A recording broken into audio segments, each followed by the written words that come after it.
প্রতি বছর পর্তুগালে পাড়ি দিচ্ছেন বিপুল সংখ্যক বাংলাদেশি, কিন্তু সেখানে গিয়ে স্বপ্ন এবং বাস্তবতার বিস্তর ফারাকে অসহায় হয়ে পড়ছেন অনেকেই। মানসিকভাবে বিপর্যস্ত হয়ে হার্ট অ্যাটাক বা স্ট্রোকে মৃত্যুবরণ করছেন কেউ কেউ। এভাবে গত এক সপ্তাহে 4 বাংলাদেশির করুণ মৃত্যু হয়েছে। বিস্তারিত থাকছে সহকর্মী রাসেল আহমেদের প্রতিবেদনে।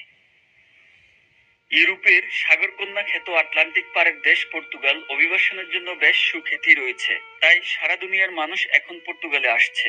এক্ষেত্রে বাংলাদেশিরাও পিছিয়ে নেই। লক্ষ লক্ষ টাকা খরচ করে, সম্পদ বিক্রি করে, স্ত্রী সন্তান বাবা মা সবাইকে ফ্যাশনে ফেলে পর্তুগাল আসছে তেমন কিছু না জেনেই। এখানকার অর্থনীতি, মানুষ, বিদেশ নীতি, কাজের ধরন, ভাষা ও সংস্কৃতি, ইতিহাস, ঐতিহ্য কিছুই তেমন তাদের জানা থাকে না। অন্যদিকে কোথায় কাজ করবে বা থাকবে, কে বৈধ কাগজ করে দিবে, তাও তাদের অজানা। এখন আমাদের লোক অতিরিক্ত এখানে এসে, শুধু আমাদের না, সারা বিশ্বের বিভিন্ন লোক এখানে এসে এত ভিড় করেছে যে পর্তুগালে প্রচুর সংখ্যক বিদেশি লোক আসছে, কিন্তু তাদের জন্য সেই পরিমাণ কর্মস্থান কিংবা সেই পরিমাণ বাসস্থান তাদের জন্য নাই। আটলান্টিক সাগরের পাড়ে এসে হতাশার মহাসমুদ্রে ডুবে যায় এইসব না জানা মানুষগুলো। কাজের অভাব, বৈধ কাগজপত্রের অভাব, বাসা না জানা, দেশের ঋণ, পরিবারের মায়া, পরিবারের ভরণ পোষণ, সব চিন্তা একসাথে ভিড় করে তাদের মাথায়। আর তখনই তাদের অধিকাংশ নানা ধরনের স্ট্রোকের শিকার হন। আসলে আমাদের জন্য দুর্ভাগ্য এবং খুবই বেদনাদায়ক। আমাদের মাসে 2-3 জন আমাদের ভাইরা মারা যাচ্ছে। আমরা মোটামুটি ভাবে একটা জিনিস চিন্তা করছি যে এরকম কেন হচ্ছে। আমার কাছে মনে হয় কিছুটা ডিপ্রেশন আছে।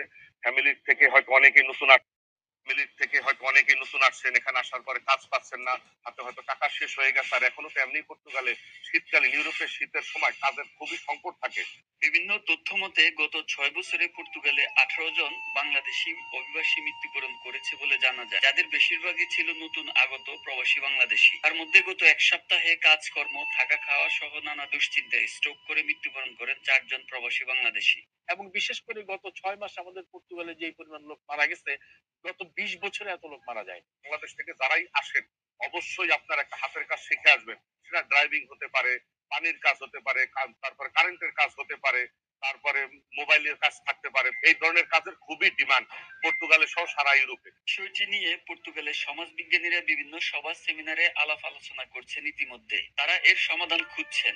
রাজনৈতিক নেতৃবৃন্দরা সংসদে কথা বলছে, সরকার বিকল্প ব্যবস্থা চিন্তা করছে এবং আইন শৃঙ্খলা বাহিনী এগুলোর মূল কোথায় তা খুঁজে বের করার চেষ্টা করছে বলে জানিয়েছে বাংলাদেশ কমিউনিটির সিনিয়র ব্যক্তিবর্গ। পর্তুগালের লিসবন থেকে রাসেল আহমেদ, এটিএন বাংলা, ইউকে।